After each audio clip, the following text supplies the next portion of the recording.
They are students here, but they are also pilots. I mean, I want them for you to hear them because I think it's so powerful that they are course correcting themselves. They have a very straight trajectory. They have their life plans. So these are some people that I would say engage with. She has her own organization called Ignited Thinkers.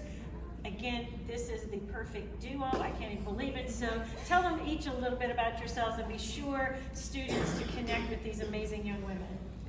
Yeah, like I was mentioning earlier, I'm an aspiring aerospace physician and astronaut. I'm a former intern at NASA Ames Research Center, and I work with the Baylor College of Medicine, Space Medicine Center, and Brown University.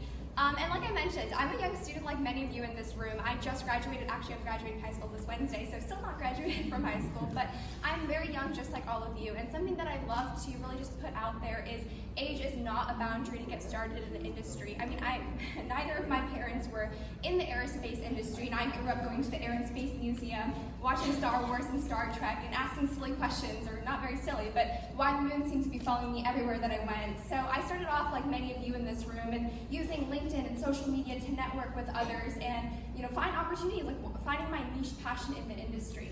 And through Ignited Thinkers, we have free workshops, webinars, we have a YouTube channel featuring various space champions and showing you can combine literally any field with space, and I guarantee you there's like some sort of career out there.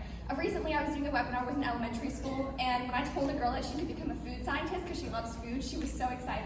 So I just like to really put out there that if you're not interested in math or science, you could still be interested in art, in policy, in journalism, English, and you can still get involved in the industry. And so I just like to say if I can do it, you guys can do it as well. And if you need any help, please do reach out to me. Thank you. So I'm Priya Abhiram, also an aspiring astronaut and aerospace entrepreneur. I'm currently a senior in high school and a student like many of you, and I'll be going to Cornell University Sibley School of Mechanical Aerospace Engineering. And I just wanted to share to the greater student population that don't hold yourself back. A lot of what I hear from people my age is that, all these people are already out there in the industry. They already have so many experiences. They already have such a big network. Who am I going to be? Well, you can't get there unless you start somewhere. And you can't get there unless you put yourself out there. And yes, there is chance for failure, and there will be failure, but there is also the chance to rise up and be successful within whatever you do. And talking about diversity and inclusion, I mean, that has been both of our goals for a really long time. She has the foundation. My experiences have been through my robotics team. I initiated a global STEM outreach program, teaching around 3,500 students on an international level to students from Australia, India, Singapore, Dubai, principles of electrical engineering, Python, numerous STEM concepts, and giving many of those students their first glimpse into STEM.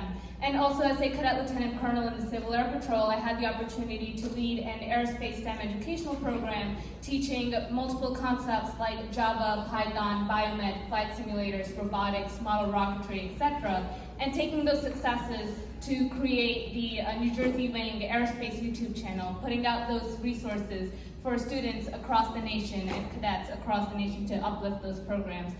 So my main thing is, of course, going off of what Gitka said, ask those crazy questions. I've had experiences with researchers, Dr. Don Rethke, who was lead life support engineer of the Apollo 13 mission, and I had the opportunity to create miniature models of a car seat prototype with improved oxygen flow, thermal regulation, and reduced seatbelt entanglement by using technologies from spacesuits and life support technologies aboard the spacecraft. And I also had the opportunity to research improvements in CRISPR and gene editing through using the microgravity environment of space. And those endeavors have, encouraged me to ask questions like, how could MOXIE, the oxygen-producing demonstration on Mars, be used to improve the quality of air on Earth? Or how could the Ingenuity helicopter improve speed and efficiency of drones on Earth? So those are the questions of I hope to not just curate solutions to get us deeper into space, but also use those spin-off technologies to improve agricultural, medical, and energy resources on Earth. And that is how we will garner support for the aerospace industry from the public and communicate its importance to the greater people. So I hope that you guys all, as the market narrates,